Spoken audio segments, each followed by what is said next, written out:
Boss, आपके लिए Apple juice. अगर आपको ये नहीं पसंद हो तो कल से ऑरेंज जूस लेकर आऊंगा। आप बस मुझे बता दीजिएगा कि मुझे क्या करना होगा। यश के मुंह से रिया के लिए ऐसी बातें सुनकर पूरा क्लास शॉक हो गया था। अचानक ही पूरी क्लास में शांति के बीच मिश्का के जोर जोर से रोने की आवाज आने लगी। अभिषेक की इस बात पर गुस्सा होते हुए रिया ने अपने दोनों हाथ अपनी कमर पर रख दिए और अभिषेक से कहा, जो अपने परिवार का नाम आगे करके किसी भी चीज पर अपना हक जमाता है। और देखते हुए रिया ने काफी डेयरली यश से कहा, उस इंसान को अपनी काबिलियत पर भरोसा नहीं होता। ये बात मुझे बलबीर सर ने समझाई थी। अपनी छाती पर हाथ मारते हुए यश ने रिया से कहा, तुम एक छोटी बच्ची हो, तुम कैसे बॉस बन सकती हो? मेरी तरफ देखो, मैं एक पावरफुल यंग लड़का हूँ, तुम मेरा मुकाबला नहीं कर सकती। चलो अब मुझे बॉस कहो। और अगर मैं ऐसा ना करूँ तो क्या सिर्फ यंग लड़के ही प्ले एरिया की बॉस बन सकते हैं? रिया की इस बात पर हंसते हुए यश ने कहा, हाँ, अगर तुम मेरी तरह एक यंग डैशिंग लड़का बन जाओ तो तुम बन जाओगी इस प्ले एरिया की बॉस। ये कहते हुए यश खुद में ही हंसने लगा। यश की इस बात को पकड़ते हुए रिया ने यश से कहा, देखो, अगर मैंने ऐसा कर दिखाया तो फिर तुम्हें अपने प्रॉमिस पर बने रहना पड़ेगा। यश 8 साल का लड़का था। उसे ये बात पता थी कि कोई भी लड़का चाहकर भी लड़की नहीं बन सकता था और कोई भी लड़की चाहकर भी लड़का नहीं बन सकती थी। इसलिए हंसते हुए उसने रिया की चैलेंज को एक्सेप्ट करते हुए कहा, ठीक है, अगर तुम लड़का बन गई तो मैं तुम्हें बॉस कहकर बुलाऊंगा, और अगर तुम अपने आप को लड़के में नहीं बदल पाई तो फिर तुम मुझे बॉस कहोगी और हमेशा के लिए मेरी असिस्टेंट बन जाओगी। दोनों बच्चों ने प्रॉमिस लेते हुए एक दूसरे से हाथ मिला लिया। अभिषेक ने रिया का हाथ खींचकर उसे धीरे से कान में कहा, देखो, मैंने सुना है कि कोई भी लड़की कभी भी लड़का नहीं बन सकती और कोई भी लड़का कभी भी लड़की नहीं बन सकता। ये बेट लगाकर तुम जरूर हार जाओगी। इस बेट से पीछे हट जाओ, इस प्रॉमिस को कैंसिल कर दो। बड़े ही प्यार से धीमी आवाज में रिया ने अभिषेक से कहा, मेरे पास एक रास्ता है, तुम चिंता मत करो। मल्होत्रा हाउस। शाम को जब सब लोग डिनर कर रहे थे तब रिया ने जल्दी जल्दी अपना डिनर फिनिश करके अंजलि मामी के सामने बहाना बनाया कि उसे एक होम असाइनमेंट कंप्लीट करना है। ये कहकर रिया अपने कमरे में चली गई। कमरे में जाने के बाद रिया ने आर्यन को वीडियो कॉल लगाया।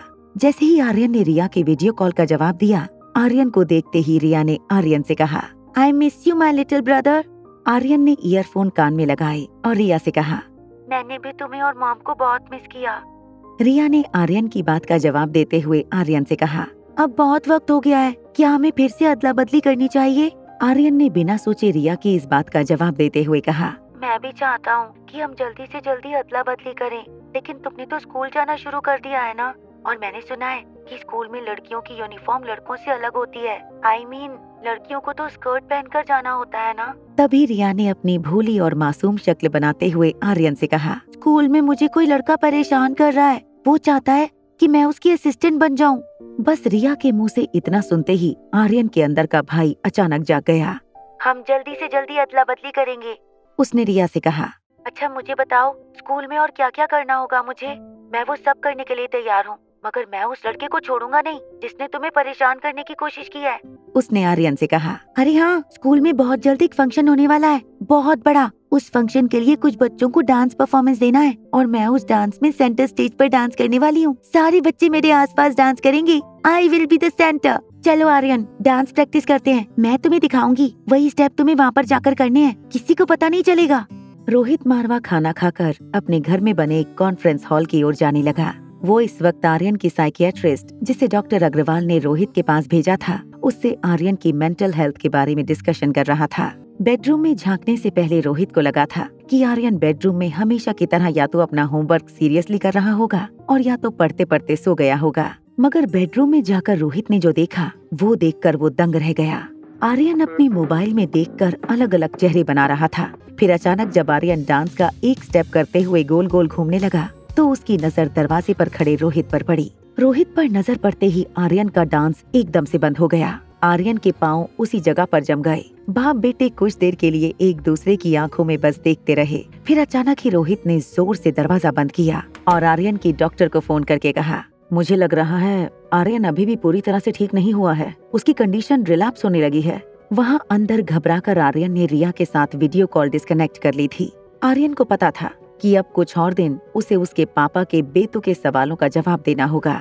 वह रिया भी समझ चुकी थी कि शायद आर्यन इस वक्त वीडियो कॉल पर बात नहीं कर सकता। तभी रिया की स्क्रीन पर एक पॉपअप आया। इंटरनेशनल गेमिंग कंपटीशन शुरू होने जा रहा था। पार्टिसिपेट करने के लिए रिया को एक फॉर्म भरना था। रिया चाहती थी कि वो गेमिंग फेस्टिवल में जरूर हिस्सा ले, इसलिए उसने तुरंत ही एप्लीकेशन फॉर्म भरकर सबमिट कर दिया। रिया को तुरंत इस बात का एहसास हुआ कि इस कंपटीशन में हिस्सा लेने का मतलब ये था कि दुनिया के सामने रिया को अपना चेहरा दिखाना होगा। जीतने वाला अगले राउंड की ओर प्रोग्रेस कर जाता। टॉप 10 फाइनल लिस्ट बहुत सारे इनामों के हकदार बन जाते थे, जिसमें से एक सबसे बड़ा इनाम ये होता था कि वो सोशल मीडिया के टॉप ट्रेंडिंग लिस्ट में शामिल हो जाते थे।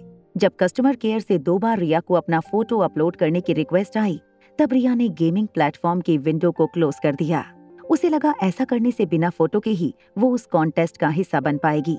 मगर जो बात रिया को नहीं पता वो ये थी कि ई कस्टमर स्टाफ ने रिया के मेल बॉक्स में एक मेल भेजा था, जिसमें साफ लिखा था कि रिया का फोटोग्राफ ना मिलने पर वो रिया की लाइव स्ट्रीम वाली तस्वीर प्लेटफॉर्म पर अपलोड कर देंगे। जब अनिका बेडरूम में आई, तब अनिका ने देखा रिया बालकनी में बैठकर मोबाइल पर बहुत ही पैशनेटली अपनी गेम खेल रही थी। अनिका ने राइटिंग टेबल के पास जाकर लैपटॉप खोला।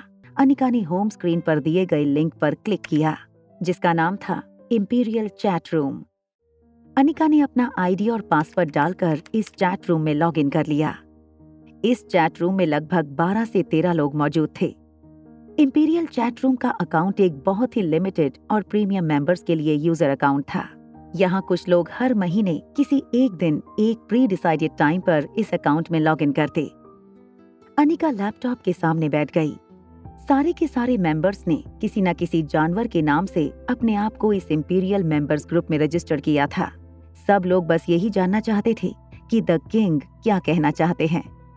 इंपीरियल मेंबर ग्रुप के हेड ने मैसेज भेजते हुए सबसे कहा, हाउसिंग प्राइस अगले 10 साल के लिए स्टेडी रहेंगे। हमें ये ध्यान रखना होगा कि अब मार्केट ना तो आपको अपवर्ड ट्रेंड दिखाए और ना ही डाउनवर्ड ट्रेंड। अगर किंग के बाद कोई सबसे ज्यादा पावरफुल मेंबर है तो वो ईगल ही था। अनिका कभी चैट रूम में कोई मैसेज या सुझाव नहीं देती, मगर चैट में पार्टिसिपेट करके उसे देश और दुनिया में चल रहे पॉलिटिकल एनवायरनमेंट के बारे में पहले से पता हो जाता था। चैट रूम की बातें करते हुए अनिका को थोड़ी थोड़ी नींद भी आने लगी थी। जैसे ही अनिका ने एक लंबी उबासी ली, स्क्रीन पर किंग का एक मैसेज फ्लैश हुआ, let us and today's meeting. तभी अनिका ने दिन का अपना पहला मैसेज पोस्ट करते हुए ग्रुप पर लिखा, गुड बाय एवरीवन। अनिका का यूजर नाम था कैट।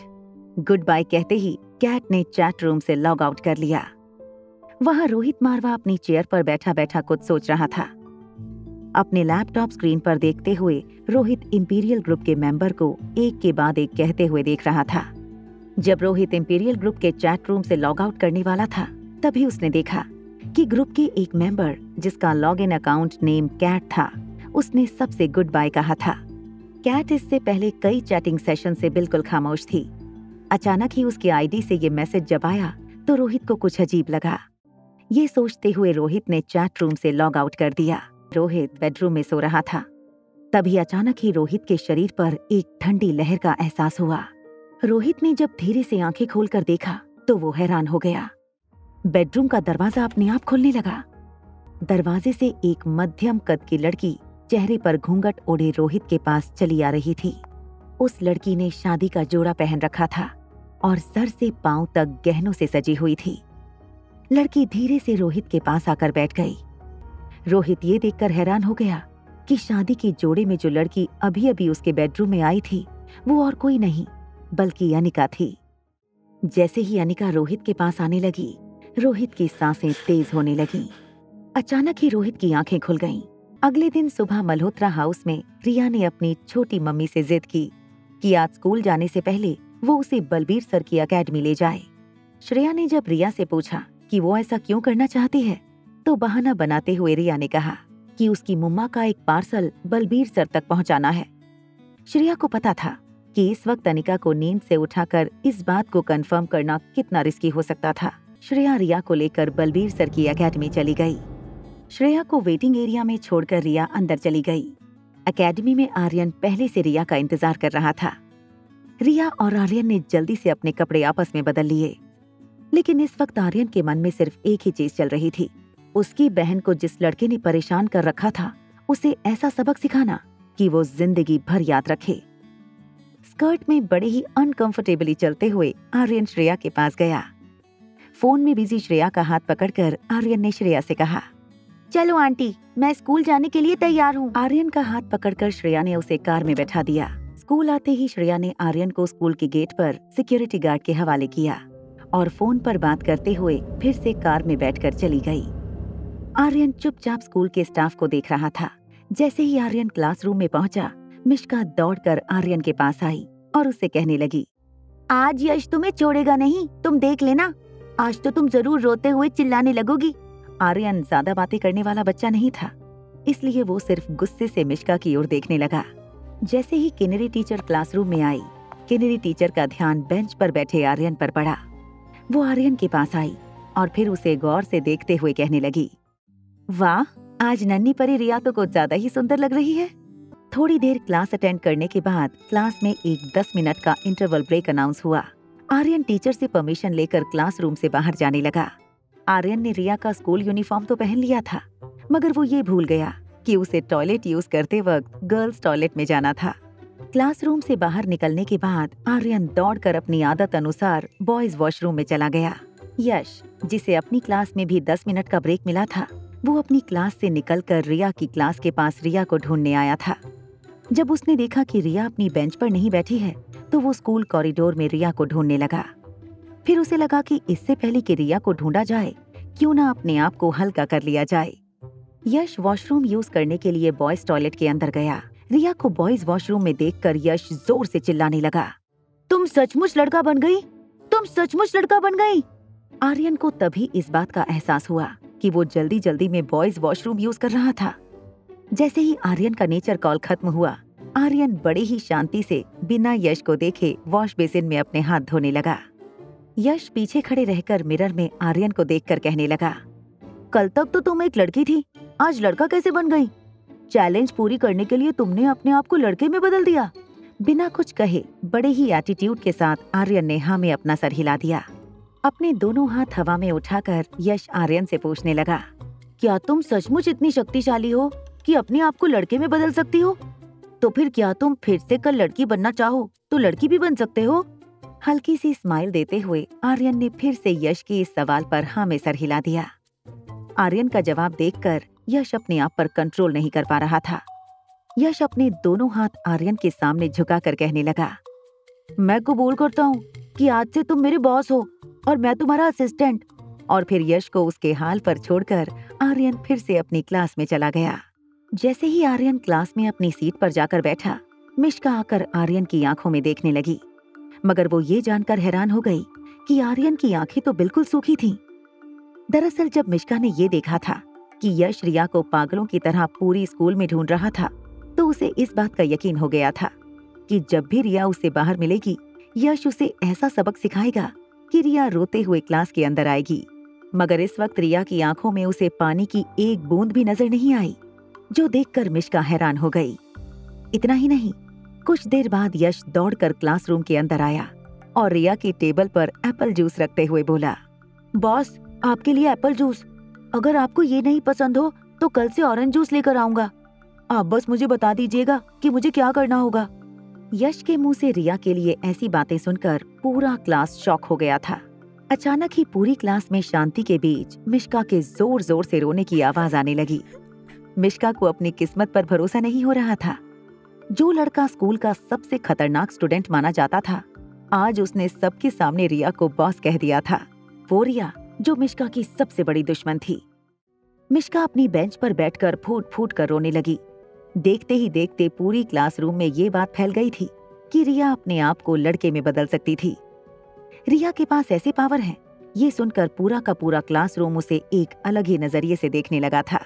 तभी एक छोटी सी बच्ची आर्यन के पास आई और उससे कहने लगी, हेलो रिया, मेरा नाम पिंकी गुलेरिया है। आर्यन ने उस बच्ची से पूछा, बताओ क्या हुआ, तुम क्या बात करना चाहती हो मुझसे? पिंकी गुलेरिया यश गुलेरिया की कजन बहन थी। उस लड़की की आंखों में डर साफ नजर आ रहा था, मगर थोड़ी सी हिम्मत जुटाकर अटकते अटकते उस बच्ची ने आर्यन से पूछा, क्या तुम मुझे भी लड़का बना सकते हो? नहीं, कोई तुम्हें बदल नहीं सकता। भगवान ने हमें जो बनाया है वो हमारे अच्छे के लिए ही है और हमें उसी के साथ रहना चाहिए। हाँ, मेरे पास कुछ पावर है, मगर उससे मैं सिर्फ अपने आप को बदल सकता हूँ, तुम्हें नहीं। आर्यन के मुंह से ये बात सुनकर पिंकी के चेहरे पर मायूसी छा गई। वो मुड़कर फिर से अपनी जगह पर जाने लगी। तभी आर्यन ने उसे रोककर पूछा, पिंकी, क्या मैं जान सकता हूँ कि तुम बॉय क्यों बनना चाहती हो? दबी हुई आवाज में अपनी नजरें झुकाकर पिंकी ने आर्यन से कहा, अपनी मम्मा के लिए। मेरी मम्मा हमेशा कहती हैं, काश तुम एक लड़का होती। आगे की कहानी जानने के लिए देखें अगला एपिसोड सिर्फ पॉकेट एफएम के यूट्यूब चैनल पर। और एक लड़की को देखा तो के सारे एपिसोड को सुनने के लिए डिस्क्रिप्शन में दी गई लिंक से डाउनलोड करें पॉकेट एफएम ऐप।